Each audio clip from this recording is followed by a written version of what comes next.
Let's face it, you cannot go down any road without seeing an SUV, and because of their popularity, even brands such as Bentley, Rolls-Royce and Lamborghini are making such cars. However, this car proves you don't need such a vehicle to fit in with the lifestyle crowd.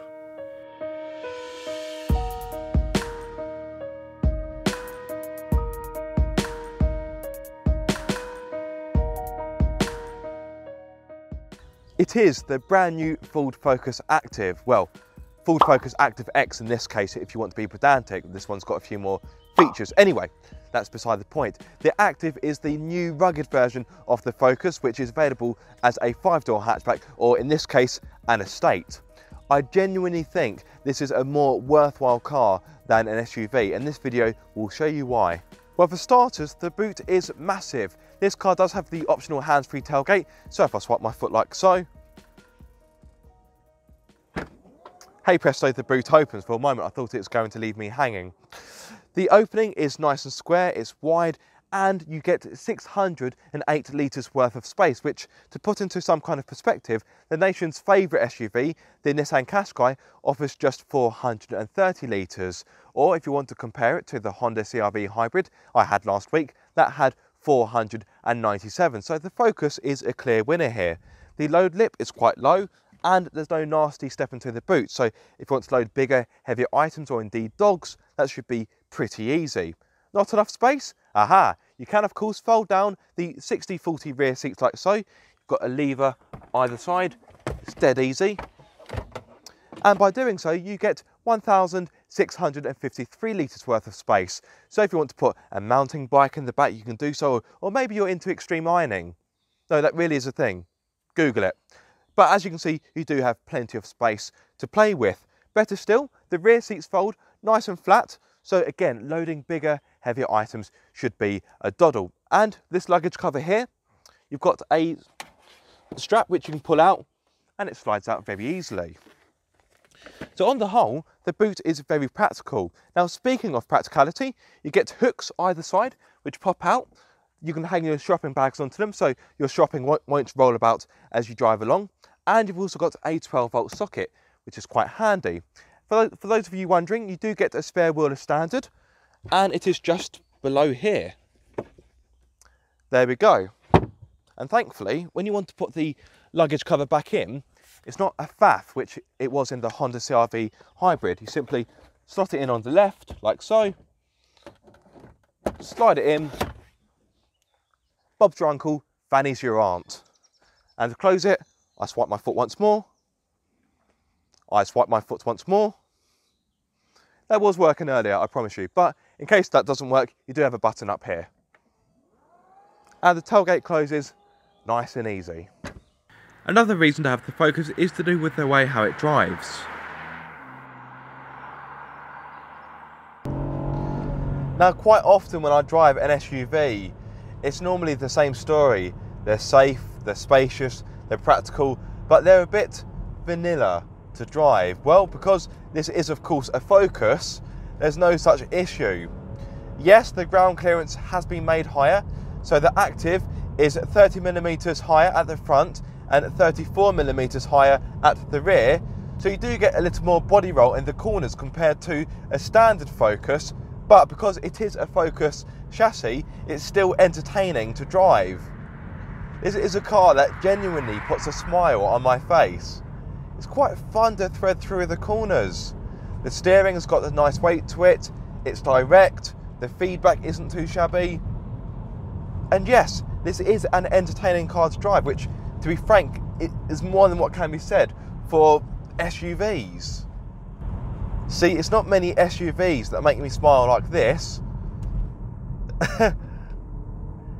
And this car can really be a pretty good hoot to drive when it's windy, especially when you have it in sport mode. You get that extra bit of performance, you get an extra bit of poke. And it is pretty smile inducing.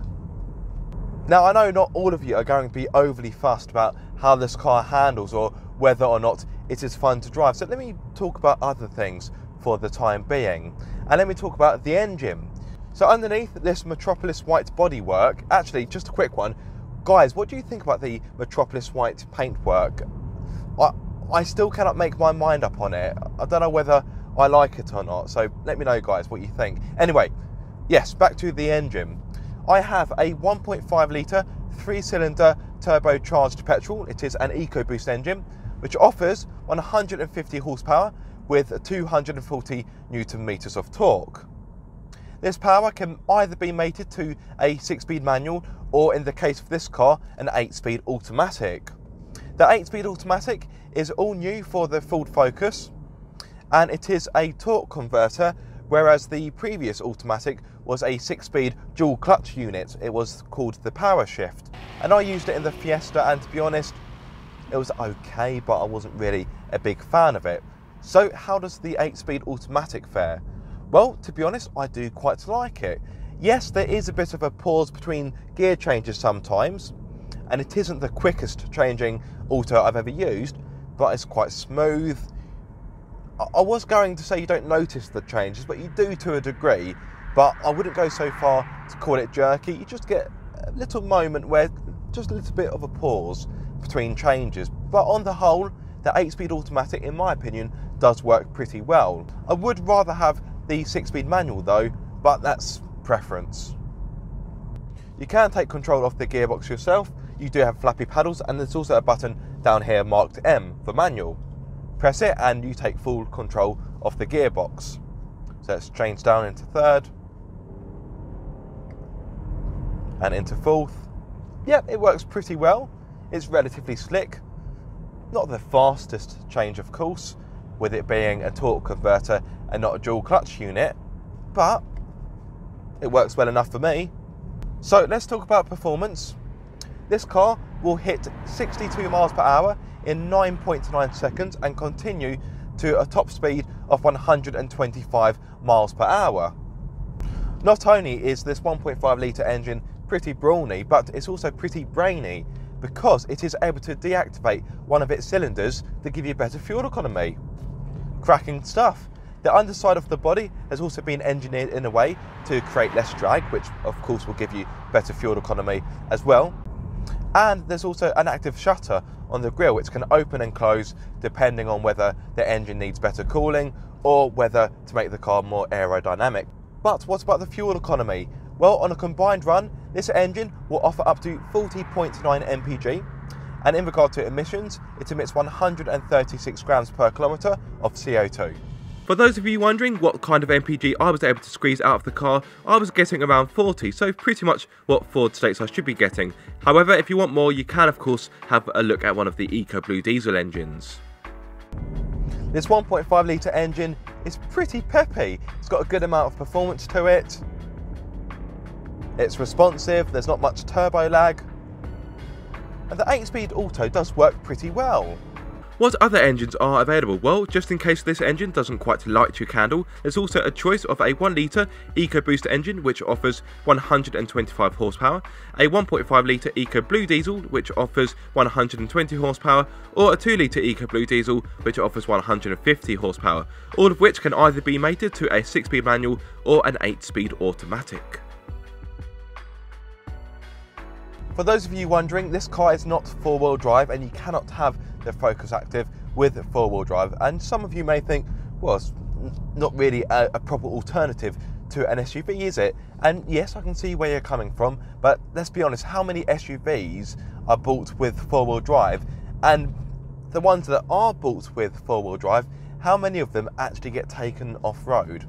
I imagine it isn't many. So for the most part, I think this car would be just fine for most people's needs. So although you don't get 4-wheel drive, you do get 2 extra driving modes. You get slippery and trail to give you better traction for when you're driving off-road, of course. The seating position in this car is quite low compared to an SUV, which I like because I get into this car and it feels like I've got into a standard Focus. I don't really notice the extra height when I get in the car.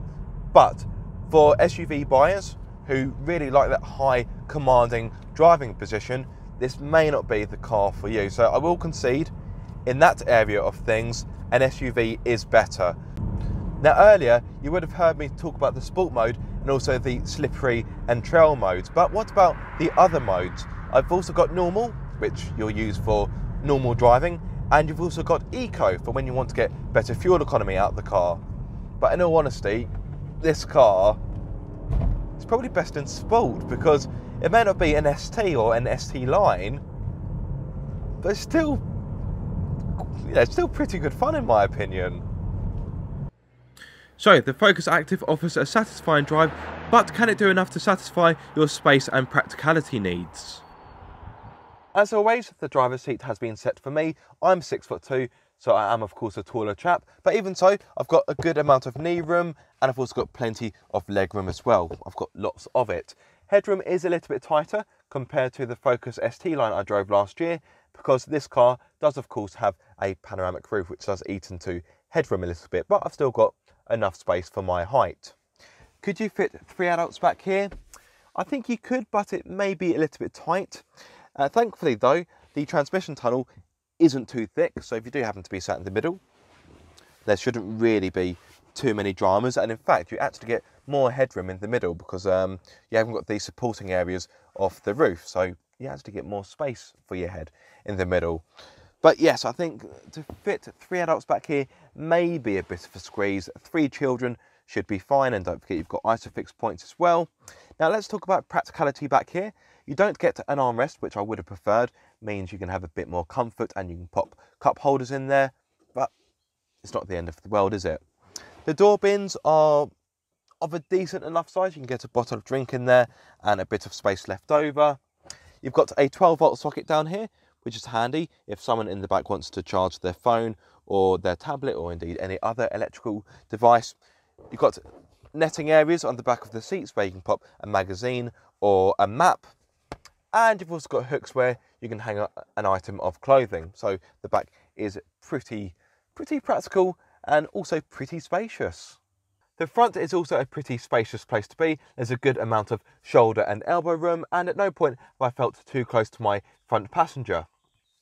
Getting a good driving position is easy. The steering wheel adjusts for rake and reach like so, and my driver's seat is 6-way electronically adjustable, so getting comfortable is a doddle. But what about the cubbies? Well, the cubby holes in here are pretty good, although the door bins aren't the largest. However, I can fit a 500ml bottle of water in there. Well, this isn't water, this is Ribena, but anyway, you get my point. And there's a bit of space left over, so I've got a packet of crisps, and I've also got a snack bar, and there's still a bit of space left over. Now you can fit a 1 litre bottle of water in there, but it doesn't quite fit in properly. So it does go in, but it's a little bit loose and it's not quite secure. You've got 2 cup holders in the middle, which are too small for this bottle of water, so that won't go in for love nor money. But for my smaller bottle of drink, it fits in just fine. You've also got a storage compartment down here where you can pop your smartphone. This car does have a wireless phone charging pad, so you can charge your phone whilst you store it, which is quite handy. Because this car has got an electronic parking brake as opposed to a manual handbrake, you do also get a bit of storage here where you can pop the car key, which I don't even know. Oh, it's in my pocket. Pop it in there like so. You've got space within the front centre armrest, so you've got a tray where you can pop some loose change or whatever you may want to put in there. That can be taken out. And you've got a decent amount of space in here, as well as a USB port and a pen holder. You've also got a sunglasses holder up here, which is quite handy. I do like a sunglasses holder. And last but not least, you do of course get a glove box, which offers a decent amount of space. So the front is a pretty good place to be. Right, let's move things on and talk about the comfort. This car is on different suspension to the other Focus models. Well, I say different suspension, it's got a different setup. So of course you've got the raised ride height, which gives the suspension more travel. And unlike the Focus ST line I drove last year, this Focus has got independent rear suspension. It's got multi-link, whereas the ST line I had the torsion beam. So this car, as a result, is more comfortable, although I wouldn't say the difference is night and day, even though the ST line is a sportier setup.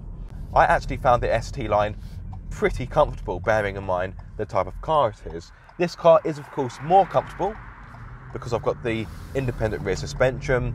It soaks up the bumps nicely. What I will say though is that it can be a little bit lumpy at times. It can be a little bit busy. It doesn't help this car's got 18-inch alloys, whereas if you go for the standard active, you get 17-inch alloys, which I think would be better in my opinion. Let's move things on and talk about refinement. Well, refinement is pretty good.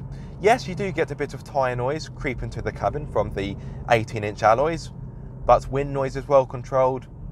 The engine, even when you rev it hard, is not what I'd call shouty or boomy. And when you do get to a cruising speed, you'll find the engine melts away into the background very nicely. I can barely hear it now. So yes, this is a good car for refinement. Another reason why I'd opt for the Active X over an SUV is value for money. It starts from £24,405, offering features such as active styling, 18-inch alloys, panoramic roof, 8-inch touchscreen, DAB radio, Bluetooth, smartphone connectivity, navigation, dual zone climate control, front and rear parking sensors, keyless entry, heated front seats, automatic lights and wipers, LED front fog lights with cornering function, selectable driving modes, twin exhaust and rear privacy glass. And breathe.